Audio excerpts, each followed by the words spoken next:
Hey traders, welcome to Top Tier Outlook. Hope everyone's doing great. Trying to figure out if my mic is on. I think we're good to go.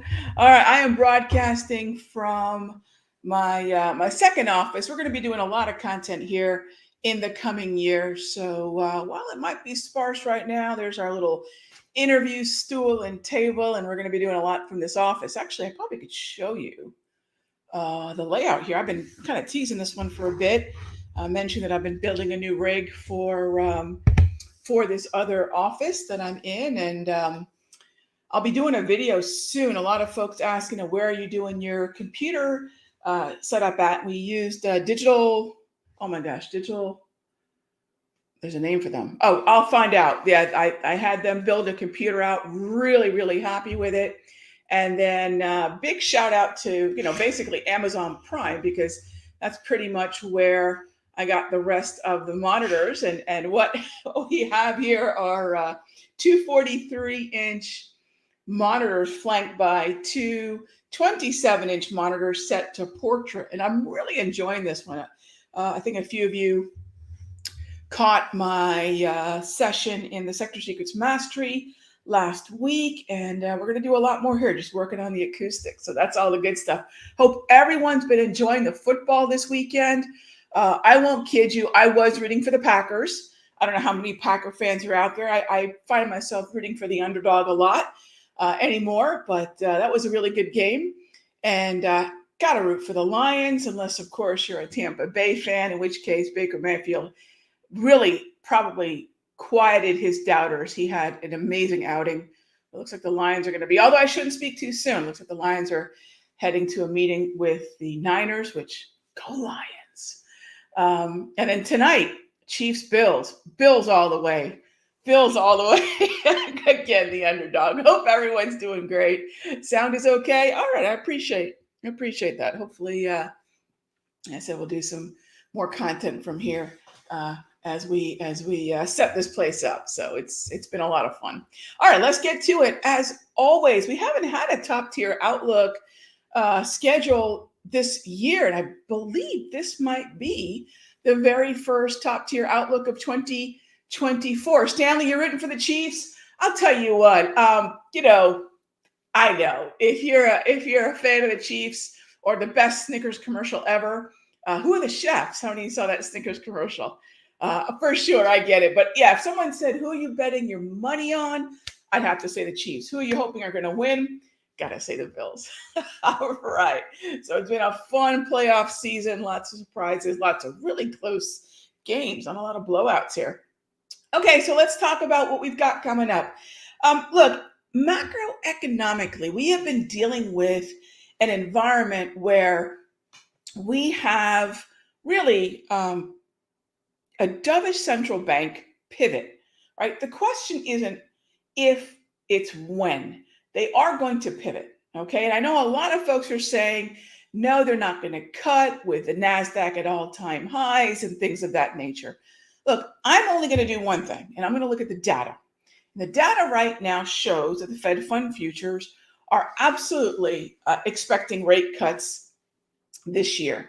And if Jerome Powell fails on those without properly messaging via different appearances, different FOMC members, if they don't message to market participants and we don't see that discounted in the Fed fund futures, and then ultimately we don't see those target rate probabilities start to drop to holds, Jerome is in for another shock a la 2018 to 2019, where what they do is in misalignment with what is expected. I'm telling you right now, Jerome's not going to do it again. And for those folks that are saying they won't cut with indices at all-time highs, I don't know why people would say that. Let's not guess at what's going to happen. Let's not try to front run the Federal Reserve. Let's just measure it, right? And that's really the way in which I'm going to look at what's happening right now. Ultimately, I'm going to continue to bet on the upside because we still have overall equity markets. This is the S&P futures. Let's take a look at the NASDAQ. We have overall strength, green grab candles, overall momentum to the upside. as we can see, with higher highs. And what we want to remember is as long as we are neutral or bullish, and I've been trying to find ways that I can reduce the bullishness, reduce the very sensitive nature to trends on my charts. And you might say, Rob, why would you do that? And I'll tell you why I'm doing that. We've been testing this for 10 months. The reason I want to have a much slower process to say yes, and the reason I can, to trends is because we have daily price movement ranges. Because daily price movement ranges, I can play in non-trending and trending environments. Once upon a time where all I had and what I relied on for the bulk of my career was the 34 EMA wave, I needed a much more sensitive view of the trend because I needed the mean reversion as quickly as I could. And all those things worked great for over 20 years. They've been working fantastic. And then all of a sudden, what we've been seeing is that 0 days to expiration options have changed the way the time horizon, the volume, the volatility of the S&P. We know that algorithms have also done those things. And so I'm asking myself, is it going to be better off for me to find non-trending environments with a more sensitive support zone? And that's exactly what I have here on the chart. Those are slight adjustments we're making. So you might say, okay, Rag, explain again what you're saying. I don't need the trends to be as sensitive to acknowledge that we're in an up or down trend. And the reason I don't is because I have daily price movement ranges. This is the second part of this. I don't want my trends so sensitive because the volatility that we're seeing, if I were to aggressively identify and then aggressively trade a trend, I'm going to find myself taking more drawdowns. I'm going to find myself taking aggressive levels when I should have been moderate or conservative. So I'm looking to not only adjust the zone by which I'm entering the setups on my chart, I'm also looking to make those zones more moderate and conservative more often. And that might sound strange, but I'll tell you, when I look at the last 6 months of trading, being aggressive hasn't always served me. Waiting for daily price movement ranges has. So I'm looking for ways to make that better in an environment where all of us know it's more challenging. And there's a reason it's more challenging. Again, 0 days to options expiration, which I am not a fan of. I'll be totally straight up. I'm not. It just is what it is. It's not a matter of jumping on the bandwagon. I shan't. It's just a matter of acknowledging the way in which it's affecting price flow and sentiment and momentum and our time horizon. So it's been an interesting look the last, say, 3 to 5 years at what's been happening with these modern markets that we're dealing with and how different that is from things that I was doing 30 years ago. We always have to adapt. There was a great quote I saw. I think I kept this here somewhere. There was a great quote I saw about Paul Tudor Jones. It was something along the lines of evolve, adapt, or something else. And that's our job, right? Our job is not to stay rigid to things that have worked for most of the year or the last 10 years or the last 2 decades. Our job is to ask what could be better. And so you'll see a lot more of an adjustment that I'm making to not be as aggressive with trends. So that being said, we've established 2 things. I'm rooting for underdogs this playoff season, and we've got overall movement higher. Now, here's what's really cool. Because I don't have to simply rely on the 2 rows of colors in the bottom of my chart, I can rely on the dominant green grab. I mean, look at the green grab candles, gang. It's not as if I'm just going by the 2 rows. That's part of it. But look at how many green grab candles we've had since the beginning of November. Let me put it this way. This is the daily chart of the NASDAQ. All of these candles, except for 2, have been green since, I'm sorry, we had 1 red, and the rest were green since November 2, right? So is there any reason to be bearish here? There is absolutely not. And then when we have a little bit more of a dramatic pullback, like we did the very end of the year. And by the way, we know at year's end, we're going to see volatility as the year end wraps up and things like that. But when we start to see movement like that, rather than saying, oh my gosh, I'm a bear, I think a lot of folks started getting bearish on, and of course, they're going to get bearish on down days, right? I heard a lot of bearishness on the 17th. I'm trying to see this date from behind my speaker. There we go.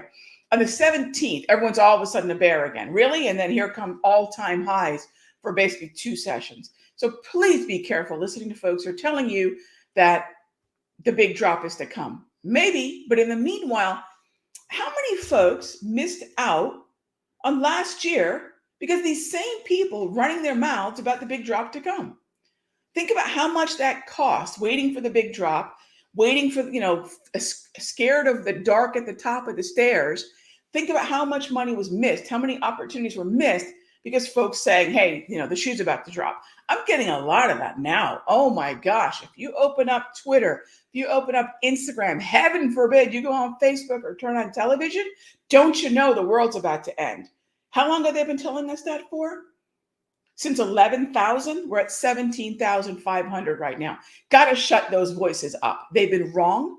They continue to be wrong. And at some point, like a broken clock or a blind squirrel, they're going to find a nut. But by then, how many thousands of S&P or NASDAQ points will have gone? Yeah, I'm punchy this Sunday because I'm hearing a lot of folks saying, but Raghee, I'm hearing that, this is going to happen and that's going to happen. I said, for how long have you been hearing it?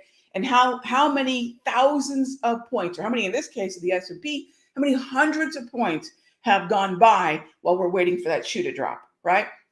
By the way, it's a great way to absorb when the shoe drops? Making profits along the way. Oh my gosh. So that is what we're dealing with right now.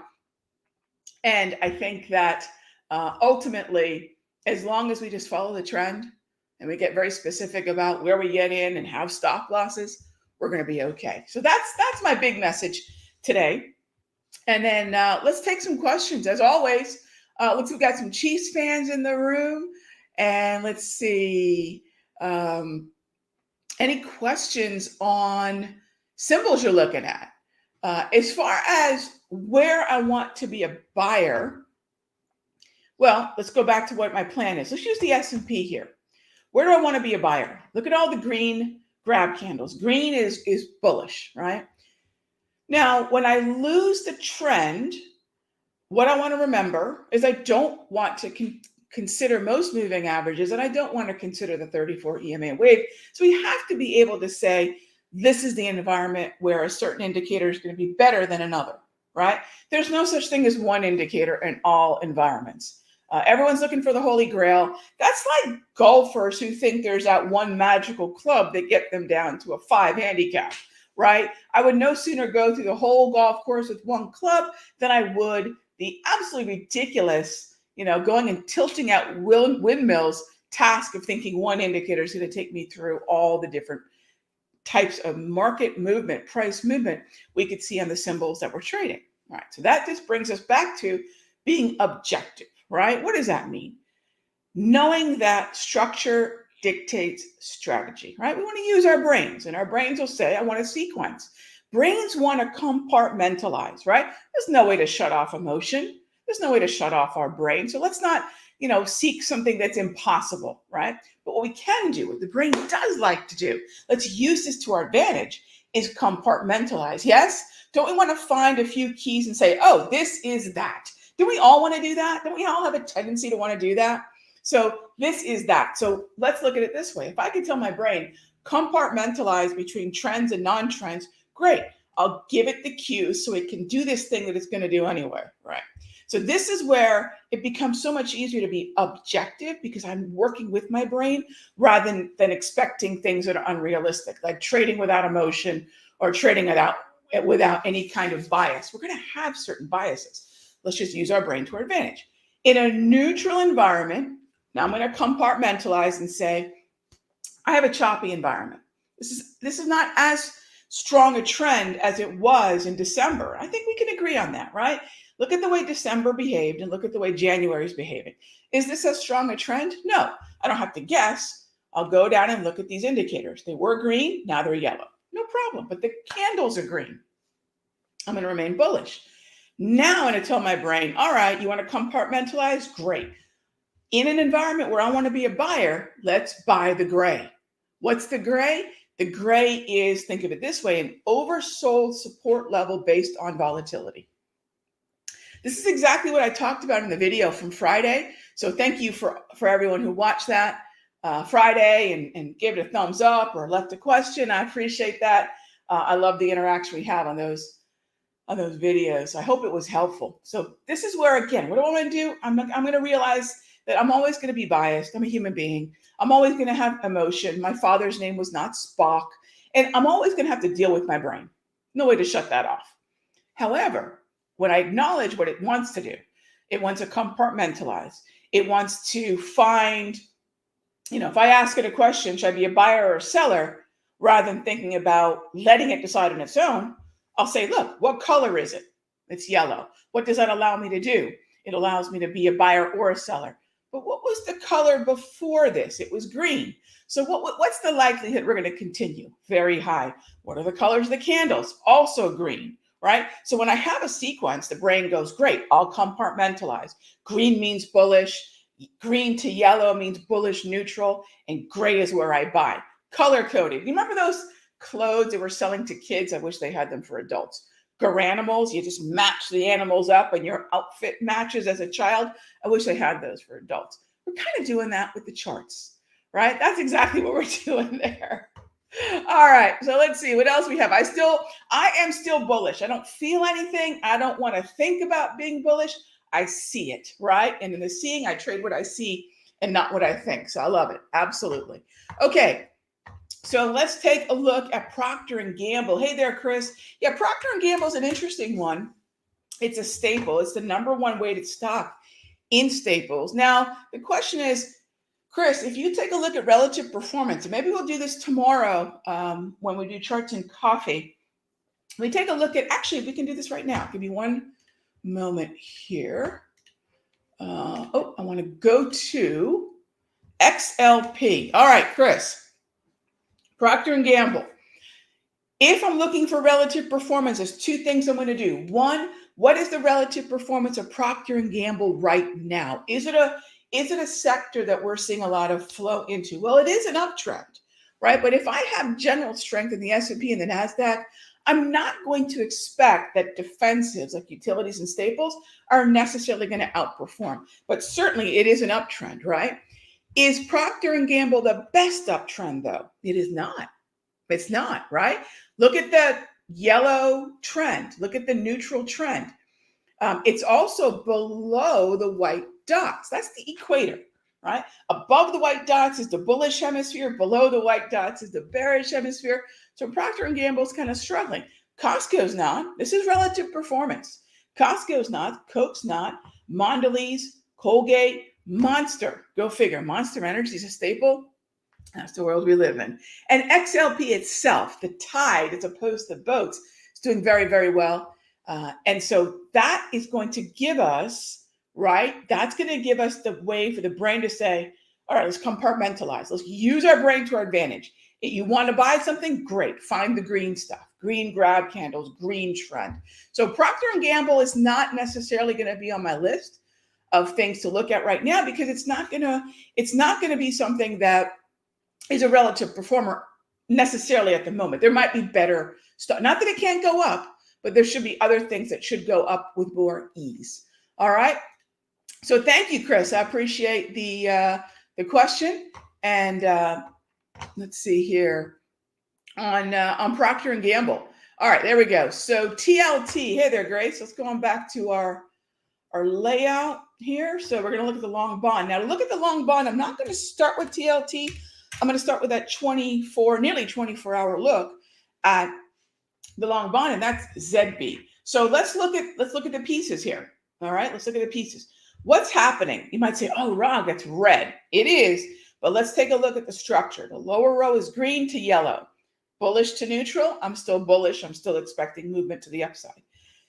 The red tells me there's some bearishness, and I don't want to be really bullish at the moment, but it merits at least still staying bullish because it's green to yellow. That's the structure. And then because we have red momentum, because we have a red trend, That's going to tell me, Rod, you probably want to be a little bit more moderate to conservative on the entry. Now, long term, Grace, I don't know what's long term to you versus me versus anyone in the room. For me, long term charts are dailies and weeklies. Let's focus on the daily right now. I do want to be a buyer, generally speaking, though. I do want to be a buyer, generally speaking.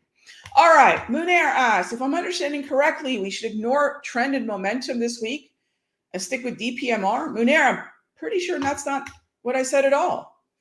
Yeah, maybe go back and watch the show. I will never tell you to ignore trend and momentum. All I'm saying is, if we think of it as a sequence, all right, we want to automate the understanding of the structure. So structure is trend and momentum and sentiment, right? Sentiment, trend, momentum. Those are the big three. Trend is the most important, by the way. Never are we going to ignore that. But once we understand which direction we want to be trading in, long or short, then I'm going to use the daily price movement ranges. Then I'm going to use the gray zone for my buys, or if I'm bearish, the yellow zone for my shorts. Okay. All right. Next up is what makes a grab candle green? It should be trading above the 34 EMA on the high. All right, can we look at gold pullbacks? Yeah, you know what? I'm going to tell you, green eggs and ham. Check out the video from Friday because I went into GC specifically. Now, until I want to buy GDX isn't something I'm necessarily on. It's not on my radar yet.